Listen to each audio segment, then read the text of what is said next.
Hi అండి, నమస్తే అందరికీ. సమ్మర్లో అయితే మా సైడ్ స్పెషల్గా మేము ఇదైతే ఎక్కువ చేసుకుంటామండి.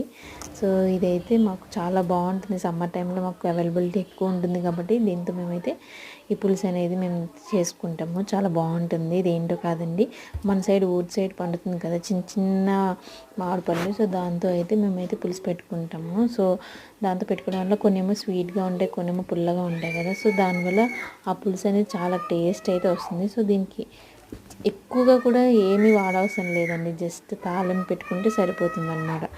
చూడండి, ఇలాగ ఫస్ట్ అయితే తొక్క అయితే మొత్తం తీసేసేయాలి. తీసేసి కొన్ని మనకి ఎన్ని కావాలో అన్ని తీసుకుంటారు. తాలింపు పెట్టుకొని తాలింపులో ఇవి వేసుకొని దానిలో కొంచెం వాటర్ వేసుకొని బాగా మరగనియాలన్నమాట. మరిగిన తర్వాత మనకి రుచికి సరిపడా సాల్ట్, కొంచెం కారం వేసుకొని ఒక 5 minutes బాగా మరిగిన తర్వాత తింటే సూపర్ ఉంటుందండి.